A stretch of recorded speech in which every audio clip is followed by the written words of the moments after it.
novo Datafolha de agora há pouco para a Prefeitura de São Paulo. Como é que ficou o cenário depois da cadeirada? Vai lá, Alessio. MDB 27%, eram 27% no último levantamento. Guilherme Boulos, do PSOL, 26%, eram 25%. Pablo Marçal, do PRTB, 19%, os mesmos da última pesquisa. Tabata Amaral, do PSB, 8%, também eram 8%. Datena, do PSDB, 6%, permaneceu de acordo com a última pesquisa.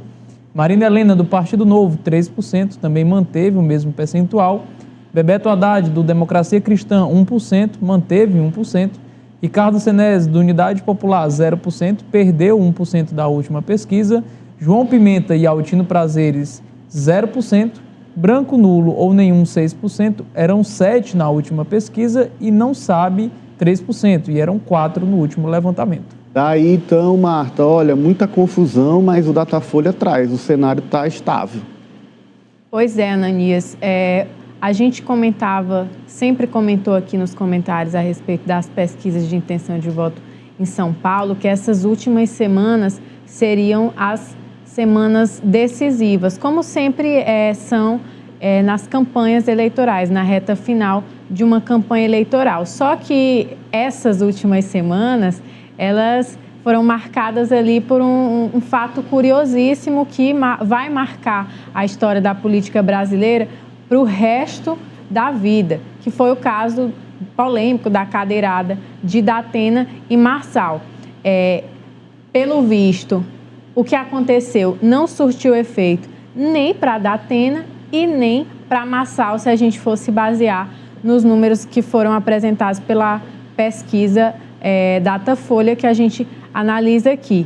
Nem Datena conseguiu alavancar, crescer em intenções de votos, reverter o quadro dele, que já era muito difícil depois do que aconteceu, e Marçal continuou da mesma forma como estava lá na semana passada. E aí a gente também reforça aquele comentário aquele questionamento, na verdade, de que será que ele ainda tem o que crescer? Será que ele chegou no limite, no teto de crescimento dele? Será que ele vai estagnar nesse mesmo lugar, como vem mostrando as últimas pesquisas desde a última semana? Ele se manteve no mesmo lugar, mesmo com o circo que ele criou, mesmo com o show que ele criou em volta do que aconteceu com ele, né? Exagerou ali na dose, poderia ter se aproveitado do que aconteceu com ele de outra maneira, que aí sim poderia surtir um efeito nessa pesquisa de agora e ele poderia estar melhor colocado, mas não, exagerou na dose e só se manteve ali no mesmo patamar, no mesmo local. O Boulos, a gente vê que ele teve ali um leve crescimento, mas ainda está tentando também invadir aquele eleitorado lulista, porque 100% dessa parcela da população de São Paulo que vota em Lula ainda não está 100% dentro da campanha de Boulos, mesmo com a presença maior do presidente Lula lá na campanha dele em São Paulo. E Ricardo Nunes também se manteve ali naquela posição em que ele estava na semana passada. Então, o que a gente vê por essa pesquisa de hoje é o cenário se desenrolando para uma eleição que deve ser definida no segundo turno entre Nunes e Boulos. Olha, Cíntia, na campanha de Nunes, inclusive o governador Tarcísio avalia o seguinte: Marçal derrete.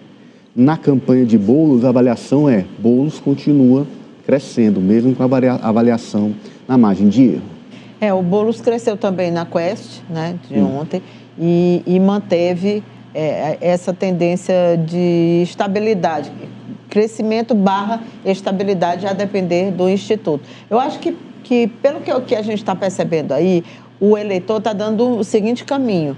Me parece que ele quer ver no segundo turno o embate Nunes-Boulos.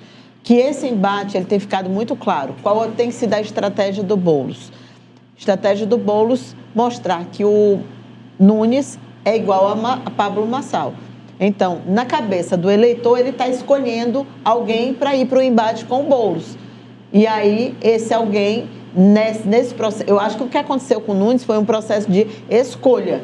Entre ele e o Marçal, o eleitor está preferindo ele, porque coincide exatamente o período dessas pesquisas com o período que o Boulos passou a reforçar muito essa questão. Toda a campanha, a propaganda dele fala muito sobre isso. Boulos sempre lembra as esquetes, aqueles textos sutis, né? As inserções todas, elas sempre trazem isso. Nunes é igual a Marçal. E como ele desconstruiu Marçal, vem desconstruindo Marçal de várias formas, será que isso não está indo para a cabeça do eleitor? Né? De qualquer maneira, talvez tenha aí barrado um crescimento maior do Nunes. Porque, do meu ponto de vista, era para ele ter crescido mais. Sim. Porque foi um momento que todo mundo abraçou. Bolsonaro, o próprio Tarcísio abraçou mais fortemente a candidatura dele. Não deveria ter deslanchado um pouco mais, como a gente viu, por exemplo. Claro que não dá para a gente ficar comparando eleições, são situações diferentes. Mas lá em Fortaleza, quando o Camilo abraçou a campanha do Evandro, o que parecia impossível aconteceu. Ele subiu 9 pontos numa única pesquisa.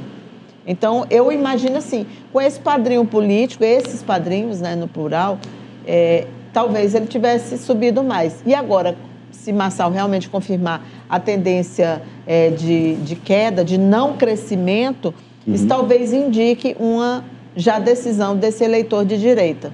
E com o Marçal em queda,